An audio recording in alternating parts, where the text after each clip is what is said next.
नमस्कार दोस्तों, एक बार पुनः आप सभी का हार्दिक स्वागत है आपके अपने YouTube channel being a best teacher पे।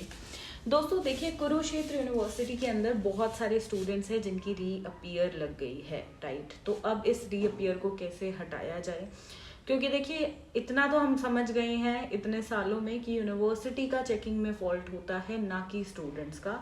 कुछ स्टूडेंट्स का डेफिनेटली होता है जिनकी रीअपियर बनती है, बट उनकी रीअपियर जो है उनके साथ साथ और भी स्टूडेंट्स की रीअपियर बन जाती है जिनकी नहीं बननी चाहिए। और वो हमें क्लियरली ये दिखाता है कि जो यूनिवर्सिटी है उसके मैनेजमेंट में दिक्कत है, और इसलिए ही चेकिंग गलत होने के कारण काफी सारे स्टूडेंट्स की रीअपियर लगती है। और ये अभी से नहीं, सालों से कंटिन्यू होता चला आ रहा है, राइट। पिछले साल भी हमने ये चीज देखी थी, उससे पिछले साल भी, इस साल और बढ़ रही है, हर साल बढ़ती चीजें जा रही है।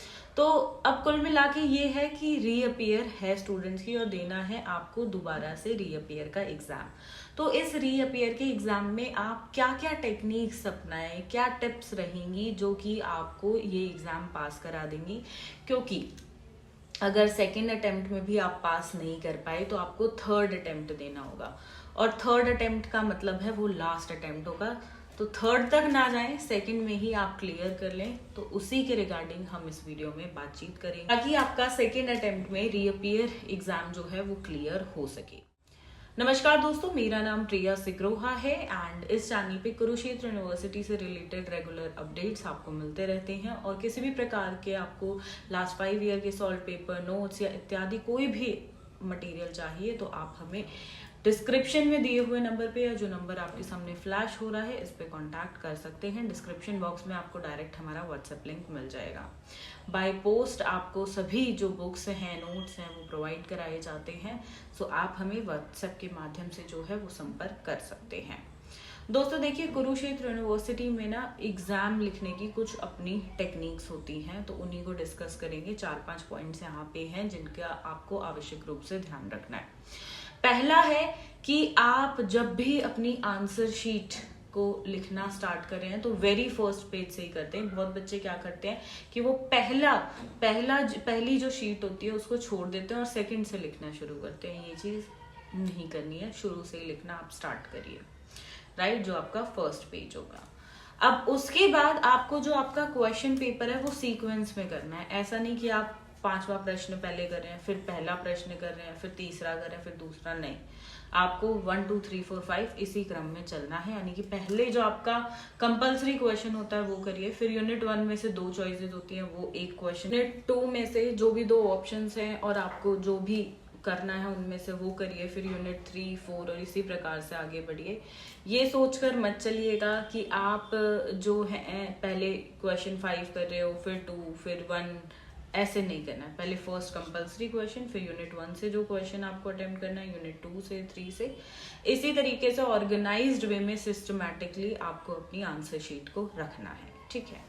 अगली चीज देखिए दोस्तों, जहां भी आपका आंसर खत्म होता है, ठीक है, तो वहीं से ही एक लाइन ड्रॉ करके पेंसिल स्केल से आपको अगला आंसर उसी के बाद से शुरू कर देना है। आपको ये नहीं सोचना है कि भाई मैं थोड़ी सी जगह छोड़ देता हूँ, अगले पेज से दूसरा आंसर शुरू करता हूँ और जब मुझे टाइम मिलेगा तो मैं वापस इस क्वेश्चन पे आकर, ठीक है, फिर इसमें और कंटेंट लिख दूंगा। ऐसा नहीं करना है, स्पेशली जब आपकी ये 2 शीटें होती हैं। आप इस शीट पे जो है अपना थोड़ा सा लिख दिया, फिर आप अगले पेज से नया आंसर शुरू कर देते हो। सोचो अगर एग्जामिनर जल्दबाजी में है, उसने आगे पेज पलटा ही नहीं, उसे लगा यहाँ पे पेपर खत्म हो गया, नीचे स्पेस है, बाकी भी सब खाली होंगे, वहीं पे उसने टोटल कर दिया, तो आपकी रीअपियर तो दोबारा बन जाएगी ना। तो ये चीज नहीं करनी है।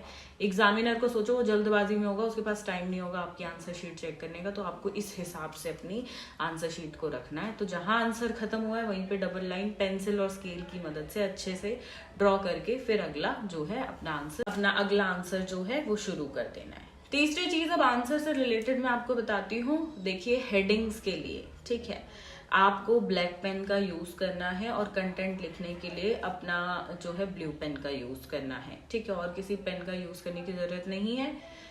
इसके अलावा आपको फ्लो चार्ट्स बनाने हैं। फ्लो चार्ट्स की जो ड्राइंग रहेगी, मतलब जैसे सर्कल है या स्क्वायर बनाना है, उसके आसपास जो भी ड्रॉ करेंगे आप, जिस भी शेप में या जिस भी आकार में उसको बनाते हैं आप, तो उसके लिए आपको क्या करना है, उसके लिए पेंसिल का यूज करना है। इसके अलावा और कोई कलर का पेन आप स्ट्रिक्टली यूज नहीं कर सकते हो, राइट।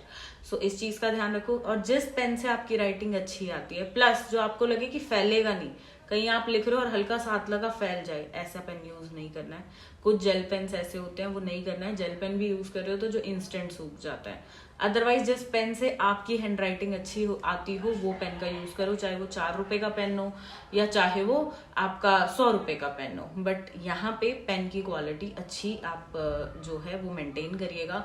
और प्लस वही 2 पेन जरूर रखिएगा। ऐसा ना हो कि आधे पेपर में आपने दूसरे पेन से लिखा है और वो खत्म हो गया, फिर आप दूसरा किसी कंपनी का पेन यूज कर रहे हो और उससे लिख रहे हो।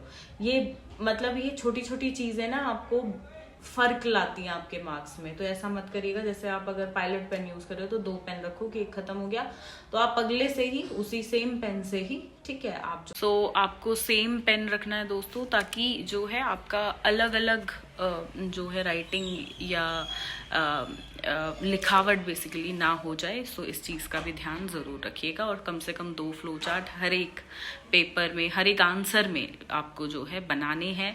क्वांटिटी का ध्यान बिल्कुल रखना है। 16 नंबर का क्वेश्चन है तो आपको 5 से 6 शीट, और 4 नंबर का है तो 1.5 शीट डेफिनेटली फिल करनी है। इस चीज़ का ध्यान ज़रूर रखिएगा। सो यही जानकारी आपको इस वीडियो के माध्यम से देनी थी, यही टिप्स बतानी थी। कोई भी क्वेरी हो तो कमेंट सेक्शन में लिखकर पूछिएगा। इस वीडियो के लिए इतना ही। एंड इंस्टाग्राम पे बहुत जल्द मैं लाइव आऊँगी, वहाँ पे हम KUK की सारी जो भी हमारी क्वेरीज होंगी वो डिस्कस करेंगे।